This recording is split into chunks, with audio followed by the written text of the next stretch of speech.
نحمده ونصلي على رسوله الكريم اما بعد فاعوذ بالله من الشيطان الرجيم بسم الله الرحمن الرحيم بسم اللہ الرحمن الرحیم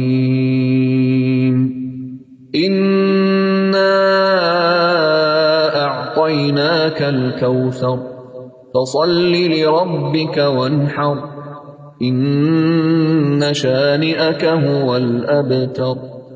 کہ حضور صلی اللہ علیہ وسلم کو براہ راست خطاب کر کے فرمایا جا رہا ہے کہ آپ نماز ادا کیجئے، اور اگر ایک چیز اللہ کے پیارے اور اللہ کے معصوم اور اس ہستی سے بات نہیں کی گئی جن کے بارے میں اللہ تعالیٰ نے قرآن پاک میں فرمایا کہ آپ کے اگلے پچھلے سارے گناہ معاف کر دیے گئے، اگر ان سے نماز ساکت نہیں تو پھر عام لوگوں سے وہ کس طرح ساکت ہو سکتی ہے، اور عام لوگوں کو کس طرح اس سے مستثنا یا ایگزمپٹ کیا جا سکتا ہے کہ وہ بغیر کسی عذر اور بغیر کسی سبب کے نماز چھوڑ دیں۔ سورۃ النساء میں ہم دیکھتے ہیں کہ اللہ تعالیٰ فرماتے ہیں کہ ان الصلاۃ کانت علی المؤمنین کتابا موقوتا، کہ نماز مومنین پر وقت کی پابندی کے ساتھ فرض ہے۔ یعنی بعض لوگوں کا یہ خیال ہوتا ہے اگر کہیں انہیں کہا جائے کہ نماز پڑھیں تو بڑے اطمینان سے جواب دیتے ہیں کہ ہم تو ساری رات کو اکٹھی پڑھ لیتے ہیں۔ تو یہ ہماری چوائس یا ہماری مرضی نہیں کہ ہم اپنی مرضی سے اس کے وقت میں تبدیلی کریں یا اکٹھی پڑھیں یا الگ الگ پڑھیں۔ اللہ تعالیٰ نے جو چیز فرض کی سورۃ النساء کی آیت کی روشنی میں یہ کہ جو وقت اللہ کے رسول صلی اللہ علیہ وسلم نے بتا دیے اور انہیں جبریل علیہ السلام 2 دن متواتر آتے رہے 5 نمازوں کے ٹائم پر اور آ کے انہیں ان کے اوقات سکھا کر گئے، اور وہی اوقات اللہ کے رسول صلی اللہ علیہ وسلم نے ہمیں سکھائے ہیں جن کی پابندی لازمی ہے۔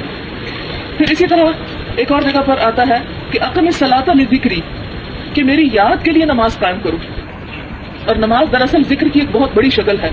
کئی دفعہ آپ نے بھی نوٹ کیا ہوگا کہ لوگ آیت کریمہ کا ختم جیسے کرواتے ہیں یا کوئی اور باداموں کا ختم یا دوسرا تیسرا ختم کراتے ہیں یا سلاموں کا ہزاروں اور لاکھوں دفعہ خود بھی پڑھتے ہیں، لوگوں سے بھی پڑھاتے ہیں، اور اس میں افسوس کی بات یہ کہ نماز کی طرف اتنی توجہ نہیں ہوتی، نمازیں قضا کر جاتے ہیں اور وہ ذکر ہو رہا ہے۔ اب آپ خود بتائیں کہ ایسے ذکر میں کہاں سے برکت آئے گی کہ جس میں ہم نے فرض کو چھوڑ دیا اور نفل کو یا وہ چیز جو اللہ نے ہم پر واجب نہیں کی اس کے ساتھ چمٹ کر رہ گئے۔ یہی وجہ ہے کہ ہماری زندگیوں کے اندر نہ سکون ہے، نہ چین ہے، نہ امن ہے، نہ اطمینان ہے، نہ ہماری انفرادی زندگیوں کے اندر اور نہ ہی ہماری اجتماعی زندگیوں کے اندر۔ اب اس کی مثال آپ یوں ہی لے لیں کہ جیسے گھر کے اندر جب بچوں کو یا شوہر کو یا اور مہمانوں کو کھانے کا وقت ہو تو اس وقت ہمارا فرض کیا بنتا ہے کہ انہیں کھانا پیش کریں۔ بچے جیسے اسکول سے آئے، انہیں بھوک لگی ہے، کھانا مانگ رہے ہیں، تو اگر ماں انہیں کہے کہ نہیں میں تو گھر چمکا رہی ہوں، اور جتنا چاہے چمکاتی رہے، کوئی اس کے چمکتے ہوئے گھر کو نہیں دیکھے گا، اس لیے کہ اس وقت جو ہے وہ کھانے کا وقت ہے۔ اسی طرح اگر آپ کو نیند آ رہی ہے اور سونے کا وقت ہے، اس وقت اگر انسان اس کی بجائے کوئی اور کام کرنا شروع کر دے تو انسان کا جسم اس چیز کی اجازت نہیں دیتا۔ اسی طرح آپ اور چیزیں دنیاوی زندگی میں آپ دیکھ لیں کہ جو چیزیں جن جن اوقات کے ساتھ مقرر ہیں، اگر انسان ان کا لحاظ نہیں رکھتا اور اس کی بجائے کچھ اور کام کرنا شروع کر دیتا ہے تو وہ انسان بھی قبول نہیں کرتے۔ اسی طرح اللہ سبحانہ وتعالیٰ نے ایک حدیث میں آتا ہے کہ دن میں کچھ چیزیں انسانوں پر فرض کی ہیں جو اللہ تعالیٰ صرف انہیں دن میں قبول کرتے ہیں، وہ رات کو قبول نہیں کی جاتی۔ تو یعنی وہ دن کے فرض شدہ کام انسان رات کو بیٹھ کے کرنا شروع کر دے تو اللہ تعالیٰ اسے نہیں لیتے۔ اسی طرح آگے اس میں آتا ہے اس حدیث میں کہ اللہ تعالیٰ نے کچھ کام رات میں فرض کیے ہیں جو صرف رات کے اوقات میں ہی قبول کیے جاتے ہیں، ان کاموں کو دن کے اوقات میں قبول نہیں کیا جاتا۔ پھر اسی طرح یہ ہے کہ سورۃ المؤمنون میں اللہ تعالیٰ فرماتے ہیں کہ قد افلح المؤمنون الذین هم فی صلاتهم خاشعون، کہ یقیناً فلاح پا گئے وہ مومن جو اپنی نمازوں کے اندر خشوع خضوع اختیار کرتے ہیں۔ یہاں پر یہ بات ظاہر ہوتی ہے کہ اگر نماز کے اندر وہ تعلق نہیں، رب کے ساتھ رب کی یاد نہیں، اور صرف وہ ایک ایکشن ہے کہ ہم کھڑے ہیں، بیٹھے ہیں، جھکے ہیں، اٹھے ہیں، تو وہ نماز نہیں ہے۔ اصل نماز جو انسان کو کامیابی کی ضمانت دیتی ہے وہ نماز ہے خشوع خضوع کے ساتھ پڑھنا۔ اور خشوع کا کیا مطلب ہوتا ہے اور خضوع کا کیا مطلب ہوتا ہے؟ خشوع اور خضوع کا مطلب ہے جھکنا، عاجزی اختیار کرنا اور اپنے آپ کو بندہ ہونے کا احساس کرنا۔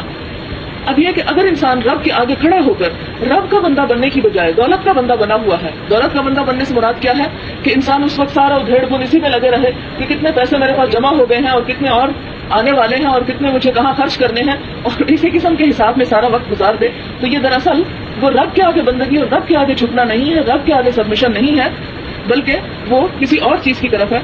اسی لیے نماز کے اندر جو وسوسے پائے جاتے ہیں ان سے بھی خاص طور پر پناہ مانگنے کا حکم دیا گیا ہے۔ پھر اسی طرح یہ ہے کہ نماز کے اوپر ایک شیطان مقرر ہے جس کا نام ہے خنزیر، تو وہ مسلسل نماز کے اندر جو ہے انسان کو وسوسے اس کے ذہن میں ڈالتا ہے، مختلف باتیں اسے یاد کراتا ہے. اس کا کام ہی یہ ہے کہ جو انسان اللہ اکبر کرے اور وہ اس کے آگے آ کر اسے کچھ اور چیزوں میں مشغول کر دے، تاکہ وہ وقت بھی لگائے، محنت بھی کرے، اور اس کی یہ نماز نہ رہے، اس کے لیے کامیابی کی ضمانت نہ بن سکے، کیونکہ وہ تو ہے ہی ہمارا کھلا دشمن. تو اس کے لیے حضور صلی اللہ علیہ وسلم نے جس چیز کو جو علاج بتایا وہ یہ کہ انسان اپنی بائیں طرف ہلکا سا چہرہ کر کے 3 دفعہ تھتکار دے. تھتکارنے سے یہ نہیں مراد کہ تھوکے پھینکے، بلکہ یہ کہ زبان کے ساتھ اس طرح کر کے. پھر ایک صحابی کہتے ہیں کہ انسان ایک دفعہ کرتا ہے اور پھر تھوڑی دیر ٹھیک رہتا ہے اور پھر اس کے بعد آ جاتا ہے. یہ بالکل اسی طرح ہے جیسے ایک سایہ دار درخت کے نیچے چڑیاں آ کے چگنے کے لیے بیٹھ جاتی ہیں. ایک بندہ وہ ڈنڈا ہلاتا ہے، ان کو چھچکارتا ہے اور وہ بھاگ جاتی ہے. تھوڑی دیر کے بعد پھر وہ کام شروع کرتا ہے تو پھر وہ دوبارہ اسی جگہ پر آ جاتی ہیں، پھر اس کو ہٹانا پڑتا ہے. تو بالکل اسی طرح نماز جو ہے وہ مومن کے لیے ایک سایہ دار درخت کی طرح ہے. وہ رب کی رحمت کے سائے کے نیچے آتا ہے، اور جو ہی وہ آتا ہے وہ سارے دشمن اسے پھر گھیرا کر لیتے ہیں، نفس کا بھی، نیند کا بھی، اولاد بھی، کیونکہ اس وقت عام طور پر بچے بھی رونا شروع کر دیتے ہیں، اور بھی اسی قسم کی دنیا کے بے شمار کام. تو وہ ان سب چیزوں کے لیے ضروری ہے کہ انسان اتنی ہی زیادہ قوت فراہم کرے اور اتنی ہی زیادہ توجہ کے ساتھ اس چیز کی طرف رجوع کرے، کیونکہ جب تک نماز کے اندر خشوع اور خضوع نہیں، انسان نماز کے اندر جھکتا نہیں، اس وقت تک وہ کامیابی کو حاصل نہیں کر سکتا. اس میں ایک طریقہ یہ بھی ہے کہ نماز پڑھتے وقت انسان اپنے سر کو اور اپنے آپ کو اتنا جھکائے کہ اس کی زیادہ سے زیادہ توجہ جو ہے وہ اللہ ہی کی طرف ہو جائے، کیونکہ انسان جب سامنے دیکھتا ہے اور جتنی زیادہ چیزیں اس کو نظر آتی ہیں اتنا ہی پھر اس کا جو ذہن ہے وہ بڑھتا رہتا ہے. آپ کو یاد ہوگا ان صحابی کا حال کہ جنہیں نماز کے وقت اپنا وہ ایک بہت پیارا زمین کا ٹکڑا جو تھا اس کا بار بار خیال آ رہا تھا، تو سلام پھیرتے ہی اٹھے اور انہوں نے جا کے اسے صدقہ کر دیا. اسی طرح حضور صلی اللہ علیہ وسلم نے ایک دفعہ نماز پڑھ رہے تھے، شاید تو حضرت عائشہ نے ایسے پردے لٹکا دیے تھے جن کی وجہ سے آپ کی توجہ تھوڑی سی بڑھ گئی، تو آپ نے نماز کے بعد کہا کہ عائشہ کہ ان کو ہٹا دو کیونکہ یہ مجھے رب کی یاد سے غافل کر رہے ہیں.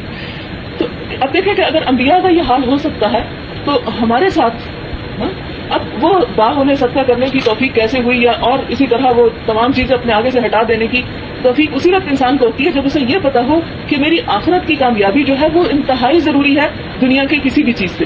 ان کے نزدیک پر دنیا کی اور زمینوں کی اور باغات کی قیمت نہیں تھی، اس لیے کہ ان کے نزدیک وہ جنت ان سب چیزوں سے کہیں زیادہ اعلیٰ، عرفہ اور قیمتی تھی. لیکن چونکہ ہماری نظر کوتاہ ہے نا، ہمارا دل چھوٹا ہے، اور ہمارے اندر یہ جو ہمارے پاؤں تلے ہے اس کی قیمت زیادہ ہے بنسبت اس کے کہ جو بلند مقامات پر ہے. لہٰذا جب تک ہماری نظر میں بلندی نہیں آتی اور ہمارے دل میں وسعت نہیں آتی، ہم اس جنت کے خریدار ہو ہی نہیں سکتے اور اس کے لیے دنیا کو قربان کر ہی نہیں سکتے. لہٰذا خشوع و خضوع کو حاصل کرنے کے کچھ طریقے ایسے ہیں کہ انسان وضو کے وقت پوری توجہ رکھے اور وضو کی ابتدا میں بسم اللہ پڑھ کر وضو کرے، اللہ کی طرف یعنی دھیان اسی وقت شروع کرے. پھر یہ کہ پوری توجہ کے ساتھ 3 دفعہ بھی اعضاء کو دھونے کا یہی فلسفہ، اور نہ ایک دفعہ بھی دھونے سے وہ گیلا تو ہو جاتا ہے، لیکن ایک دفعہ پھر 2 دفعہ پھر 3 دفعہ، اسی وجہ سے کہ انسان زیادہ سے زیادہ سیٹسفیکشن حاصل کر سکے. پھر اس کے بعد یہ کہ جب وضو ختم ہو جائے تو اس وقت انسان دعا پڑھے. اگر کوئی دعا نہ آتی ہو تو تیسرا کلمہ جو ہے وہی آپ پڑھ لیں. اور ویسے تو یہ ہے کہ جس طرح اور ہم بہت سی ریسیپیز اور بہت سے طریقے اور بہت سے کام یاد رکھتے ہیں اور جانتے ہیں، ہمیں ایسے ذکر بھی یاد ہونے چاہیے. تو اس میں بہت اچھا ذکر ہے اللہم اجعلنی من التوابین واجعلنی من المتطہرین، کہ اللہ مجھے توبہ کرنے والوں میں شامل کر لے اور مجھے پاک صاف رہنے والوں میں شامل کر لے. تو یہ دعا جو ہے مختصر بھی ہے، آسان بھی ہے، اسے پڑھا جانا چاہیے. پھر یہ ہے سبحانک اللہم وبحمدک نشہد ان لا الہ الا انت نستغفرک ونتوب الیک. اس کے بارے میں آتا ہے کہ یہ مجلس کے اختتام پر پڑھی جانی چاہیے. دوسری یہ کہ جب وضو کے اختتام پر پڑھی جاتی ہے تو حضور صلی اللہ علیہ وسلم نے فرمایا کہ ایسے شخص کے لیے جنت کے 8 دروازے کھل جاتے ہیں جس میں سے چاہے داخل ہو جائے. یعنی بہت ہی فضیلت کی دعا ہے، اس کو بھی یاد کر لینا چاہیے. پھر اسی طرح یہ ہے کہ وضو کے بعد جگہ کا انتخاب ایسا ہونا چاہیے کہ جس میں انسان کی کنسنٹریشن زیادہ سے زیادہ ہو سکے. گھر کا ایسا کونا منتخب کریں، ایسی جگہ منتخب کریں کہ جہاں پر شور کم سے کم ہو یا جہاں پر اور چیزوں پر توجہ کم سے کم جانے والی ہو. پھر یہ کہ لباس کی طہارت کا اور لباس کے ڈھکے ہونے کا بہت زیادہ اہتمام کریں، کیونکہ اگر کسی بھی چیز کے اس میں سے اگر ایک بھی جز کم ہو جاتا ہے تو وہ اصل مقصد حاصل نہیں ہو سکتا. مثال کے طور پر آپ کیک بنا رہے ہیں، آپ نے کیک میں سب چیزیں ڈال دی، صرف آپ بیکنگ پاؤڈر نہیں ڈالتے. اب آپ دیکھیں کہ وہ کیک جس میں بیکنگ پاؤڈر ڈالا جائے گا اور وہ جس میں نہیں ڈالا جائے گا، ان دونوں کی شکل میں اور ان دونوں کی ٹیسٹ میں کتنا فرق ہوگا. حالانکہ آپ نے چینی بھی ڈالی، آپ نے اس میں شاید انڈے بھی ڈالے، اس میں مکھن بھی ڈالا، اس میں سب کچھ ڈالا. ایک اتنا جب ڈالتے ہیں بیکنگ پاؤڈر، کون سا ہے وہ 2-4 چمچ بھر کے ڈالتے ہیں، لیکن اتنی سی چیز جب کم ہو گئی تو وہ اس نے ساری چیز کا مزہ ذائقہ جو اسپائل کر دیا. بالکل اسی طرح نماز جو ہے ایک پورا یونٹ ہے، ایک پوری مکمل عبادت ہے. اگر آپ اس میں لباس کی صفائی کا خیال نہیں رکھتے، اگر آپ اس میں جسم کی پاکیزگی کا خیال نہیں رکھتے، اگر آپ اس میں جگہ کے چناؤ کا صحیح خیال نہیں رکھتے، تو وہ نماز جو ہے پھر وہ نماز نہیں رہتی. اور جب وہ نماز نہیں رہتی تو پھر اس سے جو نتائج نکلنے چاہیے وہ ہماری زندگیوں میں نہیں آتے. یہی وجہ ہے کہ نمازیں پڑھنے کے باوجود ہم بے سکون ہیں, نمازیں پڑھنے کے باوجود ہم ایک دوسرے کو دھوکہ دیتے ہیں, نمازیں پڑھنے کے باوجود ہمارے درمیان جھوٹ اور غیبت اور بڑے بڑے گناہ جو ہیں وہ بہت عام ہیں. اب مثال کے طور پر آپ دیکھیں کہ نماز بعض وقت انسان سوچتا ہے نا کہ یہ میرے لیے بہت بڑا بوجھ ہے اور ایک بہت پریشانی کی بات ہے اور ایک بہت ذمہ داری کی بات ہے, تو اس سے جان چھڑانا چاہتا ہے. حالانکہ اگر دیکھا جائے تو یہ رب کی طرف سے ایک بہت بڑا انعام ہے اور وہ تحفہ ہے جو حضور صلی اللہ علیہ وسلم کو معراج پر دیا گیا اپنی امت کے لیے. کیا ہے یہ تحفہ کہ انسان یوں ہی دنیا میں تھوڑا بھولتا ہے, پھر اللہ کی طرف رجوع کرتا ہے, پھر وہ سارا سبق یاد کرتا ہے, پھر نئے سرے سے تازہ دم ہو کر رب کی اطاعت کے کام شروع کر دیتا ہے اور انسان کو پھر ایک قسم کی یاد دہانی ہو جاتی ہے. لیکن یہ کیسے ہو سکتا ہے کہ ایک طرف تو انسان رب کے آگے سجدہ کر کے آئے اور دوسری طرف انسان کبیرہ گناہوں تک کا لحاظ نہ رکھے؟ اب کبیرہ گناہوں میں کیا چیزیں آتی ہیں؟ مثال کے طور پر اللہ کے ساتھ شرک کرنا سب سے بڑا گناہ ہے, کبائر میں سب سے اوپر ہے. پھر اسی طرح جھوٹ بولنا جو ہے وہ کبیرہ گناہوں میں سے ایک ہے اور پھر فرمایا کہ ان کبیرہ گناہوں کا سردار ہے. لیکن ہماری زندگیوں میں کتنا جھوٹ عام ہے, چھوٹی چھوٹی چیزوں پر جھوٹ بول دیتے ہیں. اور مثال کے طور پر اگر آپ 4 بجے کہیں گئے تو آپ کہیں کہ میں تو صبح سے آ کر بیٹھا ہوا ہوں. اس طرح کی مبالغہ آرائیاں جو ہیں اور اس طرح کی چیزیں جو ہیں, یہ چھوٹی چھوٹی چیزیں جن کو انسان توجہ نہیں کرتا, یہ بھی جھوٹ کا ایک حصہ بن جاتی ہیں. پھر اسی طرح آپ دیکھیں کہ بیک بائٹنگ جو ہے اس پر توجہ نہیں دی جاتی, غیبت جو ہے. پھر اسی طرح جادو, ٹونے ٹوٹ کے اس طرح کے کام جو ہیں.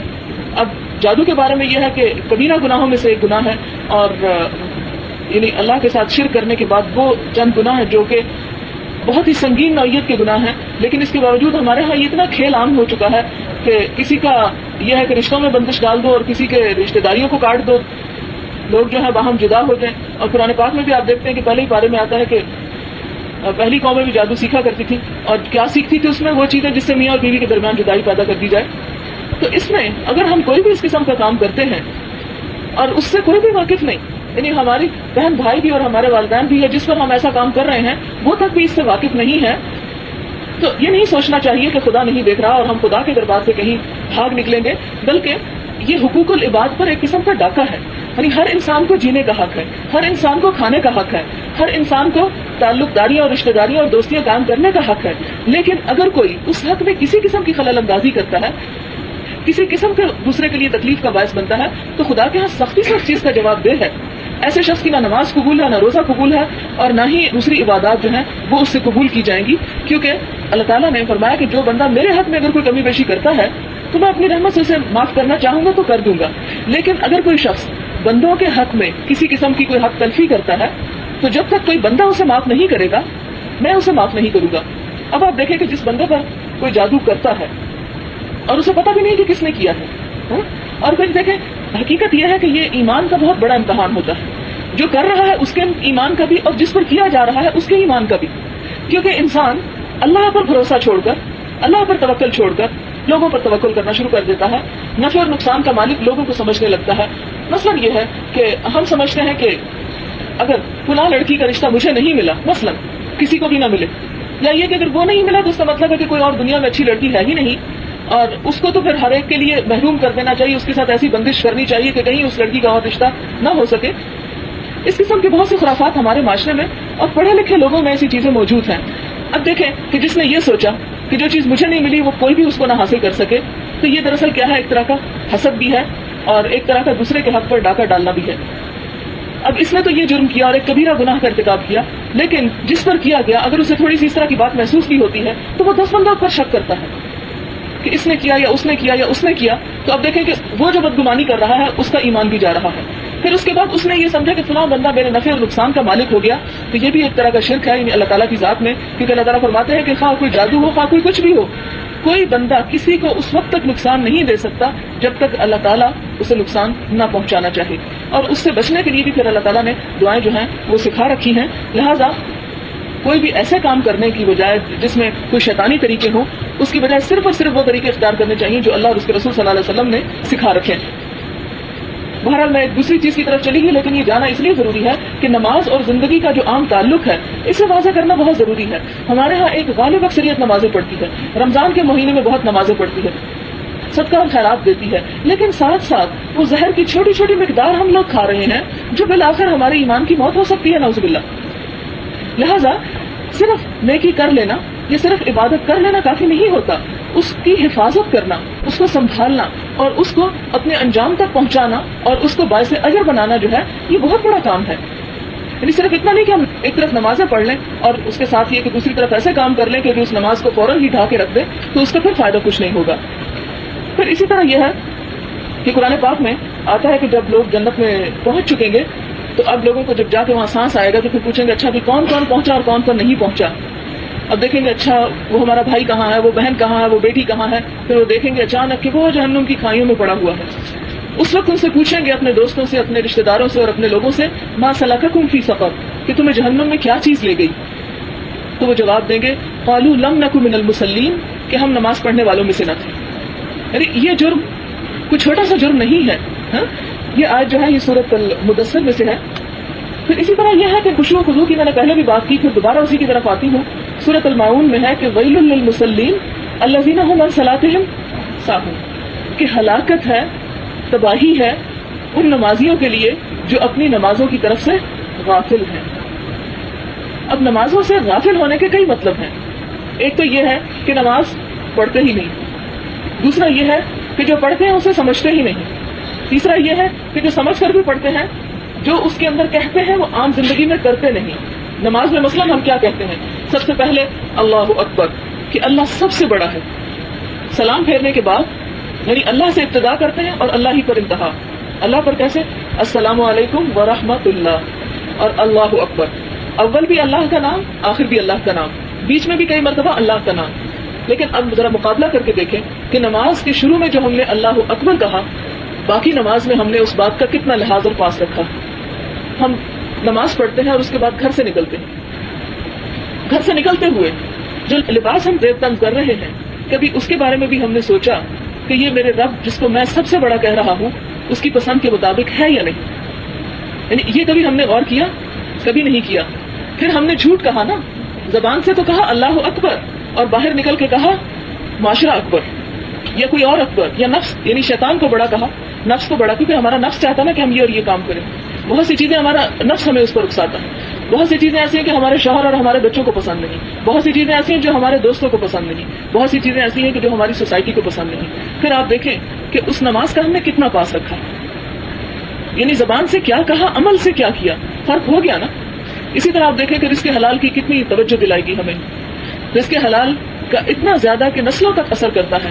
اور حرام کا لقمہ جو ہے اس سے انسان کے جسم کا جو حصہ بنتا ہے، جب تک وہ جہنم کی آگ نہیں بنے گا، جہنم کا ایندھن نہیں بنے گا، اس وقت تک وہ پاک نہیں ہوگا. اب آپ خود سوچیں، اس کی طرف سے ہم غافل ہیں. ایک طرف کہا اللہ اکبر، پھر کہا نہیں مال اکبر. مال اور دولت جو ہے وہ سب سے بڑی ہمارا خدا ہے، اس کے بغیر ہمارا گزارا نہیں. دنیا میں بھوکے مر گئے، یہ نہیں سوچتے کہ جہنم میں بھوکے مرے تو کیا بنے گا. پھر اسی طرح آپ دیکھیں کہ اور بہت سی چھوٹی چھوٹی چیزیں ہیں ہماری زندگی کے اندر، ہم نے کبھی ان پر غور نہیں کیا کہ نماز کے اقرار کے بعد ہم باہر نکل کر اس کو کیا بگاڑ کر رہے ہیں. نماز میں ہم کہتے ہیں ایاک نعبد و ایاک نستعین، اللہ ہم صرف تیری عبادت کریں گے، صرف تجھ سے مدد مانگیں گے، صرف تیرے سے دعا کرتے ہیں. اور اس کے بعد لوگوں سے توقعات رکھ بیٹھتے ہیں، کوئی رشتہ داروں سے توقعات رکھ بیٹھتا ہے، کوئی کسی اور. پھر جب وہ توقعات ٹوٹتی ہے پھر ہمارا دل ٹوٹتا ہے، اور جب دل ٹوٹتا ہے مایوسی آتی ہے تو پھر ہمارا عملی زندگی میں ہم اتنے ڈپریشن کے شکار ہو جاتے ہیں کہ کوئی تعمیری کام نہیں کر پاتے. اور جب تعمیری کام نہیں ہوتا تو اس پہ پھر کیا ہوتا ہے کہ جھنجھلاہٹ میں رشتے کاٹ بیٹھتے ہیں، دوستیاں کاٹ بیٹھتے ہیں، اور اسی طرح. اور یہ بگاڑ گھر گھر میں آپ کو نظر آتا ہے کہ جہاں ہماری مرضی کی بات نہیں ہوئی بس اس سے تو ہمارا کوئی تعلق ہی نہ رہا. یعنی اگر تم نے لوگوں سے ہی چاہنا ہے اور لوگوں سے ہی بدلہ وصول کرنا ہے تو پھر اللہ پر تو اعتماد نہ ہوا تمہارا. اگر کسی انسان کا یہ یقین ہے کہ میری مدد کرنے والا میرا رب ہے تو پھر اس کی عملی زندگی میں یہ دو رخی پالیسی نہیں ہو سکتی. پھر آپ دیکھیں اس کے بعد کہ احادیث نبوی میں صحیح بخاری کی دو احادیث آپ کے سامنے رکھی ہوں. حضور صلی اللہ علیہ وسلم نے فرمایا اللہ کے نزدیک سب سے پسندیدہ عمل وقت پر نماز پڑھنا ہے. ایک اور جگہ پر فرمایا نماز کا دین میں وہی مقام ہے جو جسم میں سر کا مقام ہے، اگر اس کو ہٹا دیں تو باقی کیا رہے گا، باقی ہم رہ سکتے ہیں.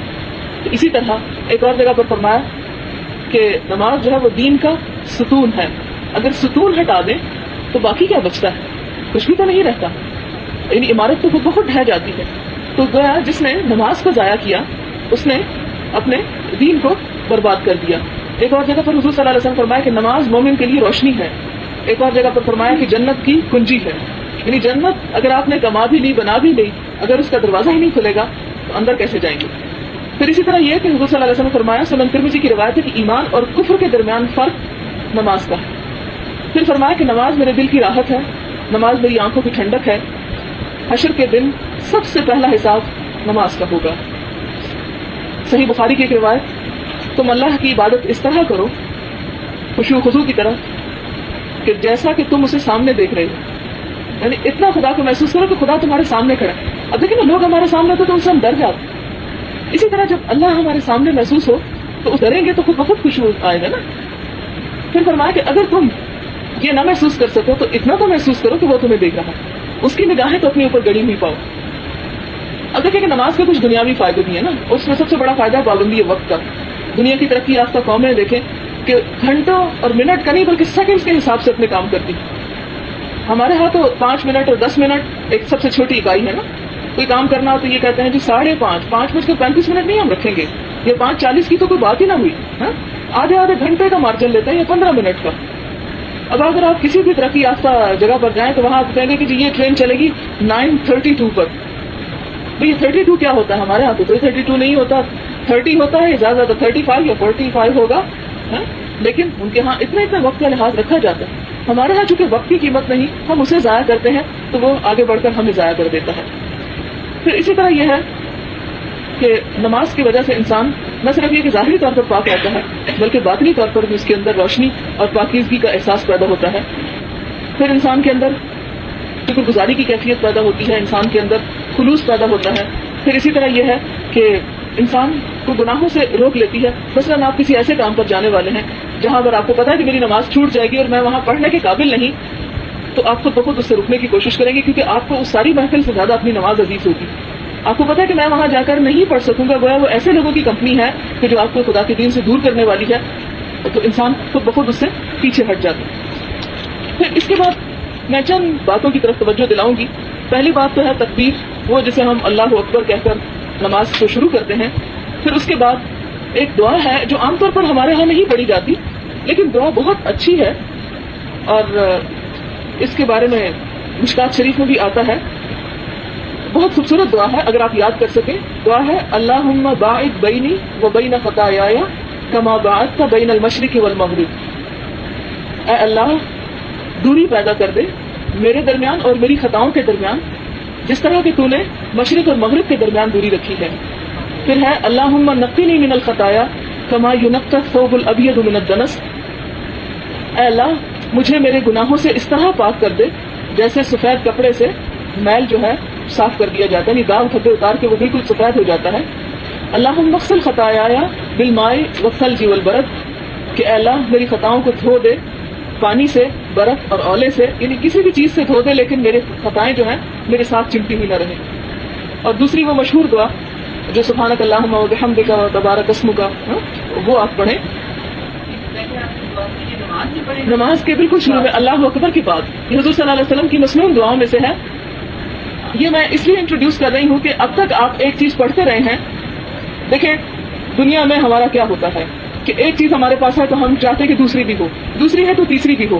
آخرت کے بارے میں اور دین کے بارے میں ہمارا یہ شوق کیوں نہیں؟ جبکہ اللہ تعالیٰ ہم سے تقاضا کرتے ہیں کہ دوڑ کے چلو اور بھاگو اللہ کی مغفرت کی طرف اور اس جنت کی طرف جو زمین و آسمان کے برابر ہے، جس کا عرض۔ تو ہمیں اس معاملے میں بھی نئی چیزیں سیکھنی چاہیے، ایسی چیزوں کو اپنانا چاہیے کہ جس کی وجہ سے ہماری، اب دیکھیں کہ اگر یہ دعا ہم شامل کر لیتے ہیں تو کتنی پیاری دعا ہے، یعنی انسان کے گناہوں کی معافی کی اور گناہوں سے پاک ہونے کی، تو ایک رحمت کی بات ہے اور صحیح حدیث سے ثابت ہے، لہذا جو میں نے اسے یاد کر سکتی ہوں وہ کر کے اسے پڑھ لیں۔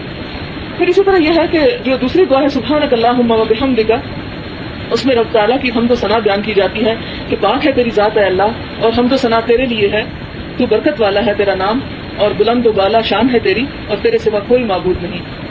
پھر اس کے بعد اعوذ باللہ پڑھی جاتی ہے، پھر بسم اللہ پڑھی جاتی ہے، پھر الحمدللہ یعنی سورۃ الفاتحہ، اس کے بعد قرآن پاک کی کوئی سورت۔ اس کے بعد رکوع کی جو دعا ہے، رکوع کے اندر عام طور پر ہم پڑھتے ہیں نا سبحان ربی العظیم 3 دفعہ پڑھ کے اور بس ختم کر دیتے ہیں۔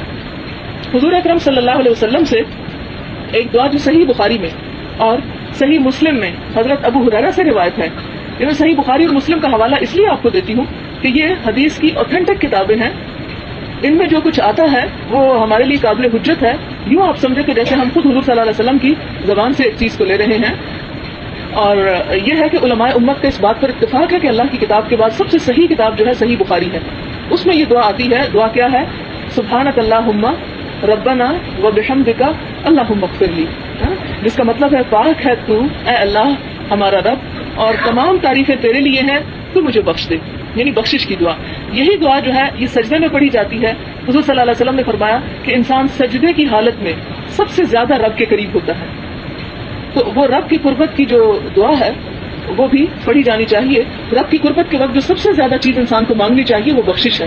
ہمارے ہاں عام طور پر جو دعائیں ہیں اس میں دنیا کی دعائیں ہوتی ہیں نا. دیکھیں کہ عام طور پر گھروں میں اگر قرآن پاک پڑھا جاتا ہے یا کوئی ذکر اذکار کیا جاتا ہے تو اس کے پیچھے غرض کیا ہوتی ہے؟ کبھی آپ نے یہ کہیں سنا کسی نے آپ کو اس کام کے لیے انوائٹ کیا ہو کہ آئیں آخرت میں بخشش کے لیے آج سب مل بیٹھ کر قرآن پاک پڑھیں؟ پڑھا کبھی؟ ہمیشہ کیا پڑھتے ہیں؟ دنیا کے لیے، یا دنیا حاصل ہو چکی تو اس پر، یا حاصل کرنے کے لیے. ہم اگر نمازیں پڑھتے ہیں تو کس لیے؟ ہم اگر ذکر کرتے ہیں تو کس لیے؟ صرف دنیا کی عافیت چاہنے کے لیے اور دنیا کا مال حاصل کرنے کے لیے. آخرت کا کتنا حصہ ہوتا ہے اور خدا کی رضا اور خوشنودی کتنی ہوتی ہے، اس میں ہمیں ہر ایک کو سوچنا چاہیے. میں آپ کو نہیں اور آپ مجھے نہیں، بلکہ خلوص کا تقاضا یہ ہے کہ ہم اپنے اس رویے پر نظر ثانی کریں. پھر اسی طرح یہ ہے کہ سبحان ربی العظیم سے بعد جب کھڑے ہو کر دعا پڑھتے ہیں سمع اللہ لمن حمدہ ربنا ولک الحمد حمدا کثیرا طیبا مبارکا فیہ.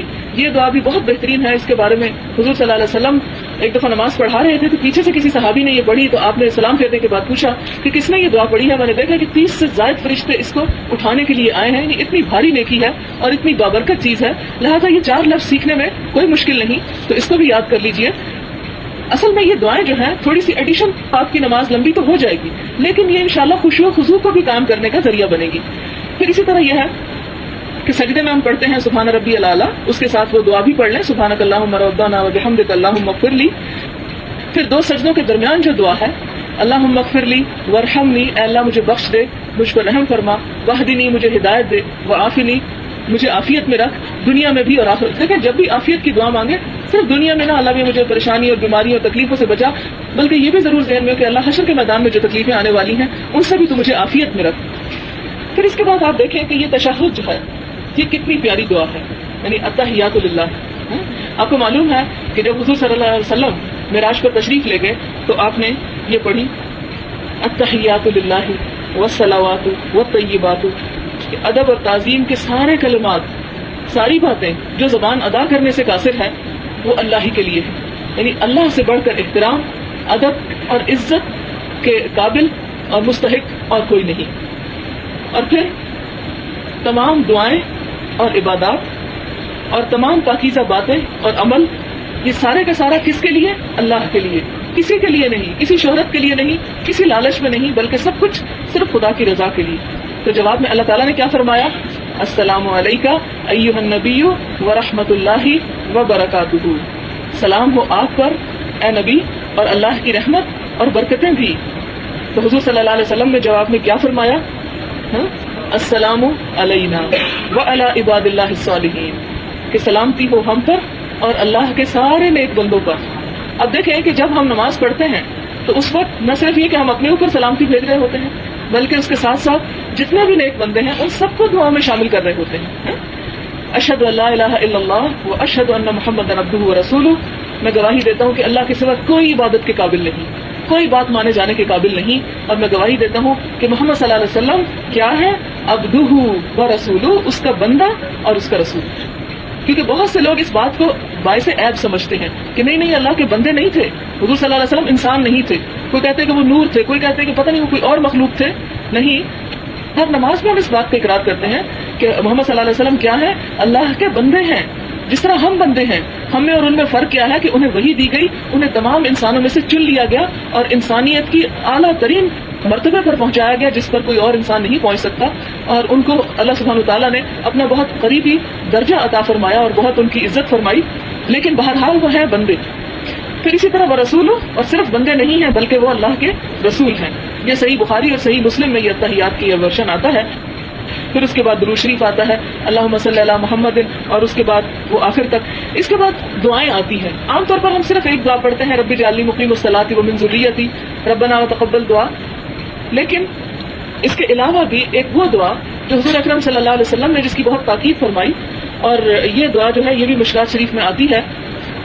صحابہ کرام اس دعا کو اتنے اہتمام کے ساتھ پڑھا کرتے تھے کہ اگر کوئی اسے نہیں پڑھتا تو کہتے تھے دوبارہ نماز پڑھو، یہ دعا تم نے کیوں چھوڑ دی؟ لیکن افسوس کی بات یہ کہ ہم میں سے اکثریت کو یہ دعا آتی ہی نہیں. اور وہ دعا کیا ہے؟ اللہم انی اعوذ بک من عذاب القبر واعوذ بک من عذاب جہنم واعوذ بک من فتنۃ المسیح الدجال واعوذ بک من فتنۃ المحیا والممات. پھر اسی طرح رب اجعلنی والی دعا بھی آپ پڑھ سکتے ہیں. پھر اس کے بعد السلام علیکم ورحمۃ اللہ دائیں طرف اور بائیں طرف، اور سلام پھیرنے کے فوراً بعد جو حضور اکرم صلی اللہ علیہ وسلم دعا پڑھا کرتے تھے وہ تھا، صحیح بخاری کے یہ الفاظ ہیں.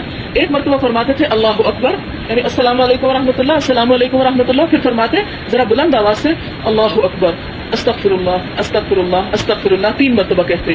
اب دیکھیں کہ پوری نماز کے بعد بندہ پھر استغفار کر رہا ہے کہ اللہ کوئی بھول چوک، کوئی کمی بیشی ہو گئی ہو تو اپنی رحمت کے ساتھ اسے معاف کر دینا. پھر اس کے بعد اللہم انت السلام ومنک السلام تبارکت یا ذا الجلال والاکرام. یہ وہ مسنون حصہ ہے جو صحیح مسلم میں آتا ہے. بہت سے لوگ اس میں کچھ بڑھا دیتے ہیں، وہ مسنون نہیں ہے، وہ لوگوں نے خود سے شامل کر لیا ہے. ہمیں صرف اتنا ہی رہنا چاہیے جتنا اللہ کے رسول صلی اللہ علیہ وسلم نے ہمیں سکھا دیا. اتنا پڑھیں تو زیادہ بہتر ہے، کیونکہ اللہ کے رسول صلی اللہ علیہ وسلم نے جو ہمیں دیا وہ زیادہ باعث برکت ہے. پھر اسی طرح آپ دیکھیں کہ نماز کے فوراً بعد، فرض نماز کے بعد خصوصی طور پر دعا کی قبولیت کا وقت ہوتا ہے.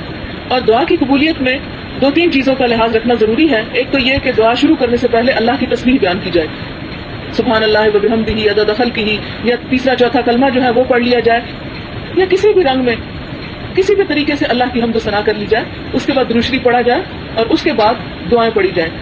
حضور اکرم صلی اللہ علیہ وسلم جو 2 دعائیں لازمی طور پر پڑھتے تھے وہ ایک تھی اللہم لا مانع لما اعطیت ولا معطی لما منعت ولا ينفع ذا الجد منک الجد، کہ اے اللہ جسے تو دے اسے کوئی روک نہیں سکتا، اور جس سے تو روک لے اسے کوئی دے نہیں سکتا، اور کوئی بھی دینے والا اور کوئی بھی ذل جد کا مطلب ہے رتبے والا کوئی فائدہ نہیں پہنچا سکتا تجھ سے بڑھ کر، تیرے مقابلے میں اور کوئی کام آنے. یعنی ہم انسانوں کا توقعات جب رکھ لیتے ہیں تو اللہ تعالیٰ اس پر لکیر پھیر کے کہتے ہیں کہ دیکھو بندے تمہیں جو دعا مانگنی چاہیے اور جس دعا سے اللہ سبحانہ وتعالیٰ خوش ہوتے ہیں وہ یہ دعا ہے، اسے بھی یاد کر لیجئے. پھر اسی طرح اللہم اعنی علی ذکرک و شکرک و حسن عبادتک، اے اللہ میری مدد فرما اپنے ذکر پر، اپنے شکر پر اور اچھی طرح عبادت کرنے پر. پھر اسی طرح یہ ہے کہ آیت الکرسی جو ہے یہ فرض نماز کے بعد پڑھی جانی جو ہے وہ بہت اچھی ہے. حضور صلی اللہ علیہ وسلم نے ایک جگہ پر فرمایا کہ اگر کوئی بندہ فرض نماز کے بعد آیت الکرسی پڑھتا ہے اور اس کے بعد اس کی ڈیتھ ہو جاتی ہے تو جنت میں جانے سے اسے کوئی چیز روک نہیں سکتی. یعنی بہت عمدہ دعا ہے. پھر اسی طرح جو مسنون کلمات سکھائے گئے اس میں یہ ہے کہ 33 مرتبہ سبحان اللہ، 33 مرتبہ الحمدللہ اور 34 مرتبہ اللہ اکبر پڑھنا جو ہے وہ مسنون ہے. پھر اسی طرح دعائے قنوت میں بھی 2 طرح کی دعائے قنوت آتی ہے. ایک تو وہی جو عام طور پر ہم پڑھتے ہیں اللہم انا نستعینک، اور دوسری دعا کیا ہے اللہم اہدنی فی من ہدیت. اس کا مطلب ہے اے اللہ تو مجھے ہدایت دے ان لوگوں کے ساتھ جنہیں تو نے ہدایت دی. اللہم اہدنی بھی کہہ سکتے ہیں اور اللہم اہدنا بھی کہہ سکتے ہیں. اللہم اہدنا کا مطلب ہے ہم سب کو، اور مہدنی کا مطلب ہے مجھے.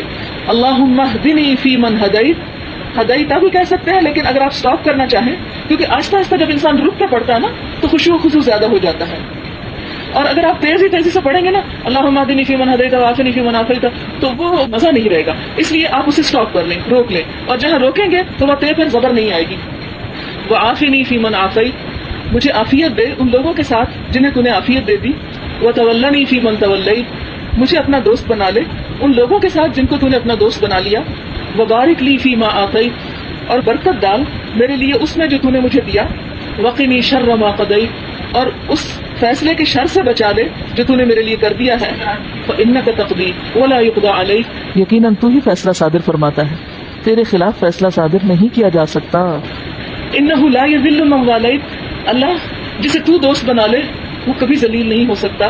ولا یعز من عادیت، اور جس سے تو دشمنی کر لے وہ کبھی عزت نہیں پا سکتا. تبارک ربنا وتعالیت، بڑی برکت والا ہے تو اے ہمارے رب. وتعالیت، اور بلند مرتبہ ہے. نستغفرک، ہم تجھ سے بخشش چاہتے ہیں. ونتوب الیک، اور تیری طرف رجوع کرتے ہیں. وصلی اللہ علی النبی، اور درود ہو رحمتیں ہوں اللہ کے نبی محمد صلی اللہ علیہ وسلم پر. یہ کتنی پیاری دعا ہے نا کہ اللہ ہدایت دے، مجھے عافیت میں رکھ، مجھے دوست بنا لے. وہ فیصلہ جو میرے لیے ہو چکا ہے اللہ مجھے اس سے بھی تو بنا دے دے. یعنی مستقبل میں اگر میرے لیے کوئی فتنہ یا کوئی آفت یا کوئی مصیبت مجھ پہ آنے والی ہے اور میرے حق میں مقدر ہو چکی ہے تو اللہ مجھے تو اپنی پناہ میں رکھ. بہت خوبصورت دعا ہے, اسے آپ پڑھ سکتے ہیں. ایک ہی پڑھنی چاہیے کیونکہ ایک پڑھنے کا آیا ہے, اکٹھی پڑھنے کا نہیں. لیکن یہ ہے کہ جیسے آپ نے دیکھا ہوگا خانہ کعبہ میں جب ختم قرآن ہوتا ہے تو وطر میں کتنی لمبی دعا ہوتی ہے, دیکھا. تو اس میں اس لحاظ سے منع نہیں ہے, دعا آپ پڑھ سکتے ہیں, لیکن یہ ہے کہ خاص موقعوں پر تو آپ پڑھ لیں, لیکن یہ کہ عموماً آپ کوئی ایک کا انتخاب کر لیں. اور اس کے علاوہ خاص موقعوں پر جیسے رمضان کی راتوں میں یا اور اسی طرح کی کچھ راتیں ہیں, ان میں آپ اس طرح کی جو ذکر ہیں یا جتنی بھی آپ کو دعائیں آتی ہیں, کیونکہ نماز کے اندر جو دعائیں مانگی جاتی ہیں وہ بہت ہی جلد قبولیت پا لیتی ہیں. وہ عربی کی دعائیں, مسنون دعائیں نماز کے اندر آپ وطر کے ہاتھ اٹھا کے اس وقت مانگ سکتے ہیں. جی,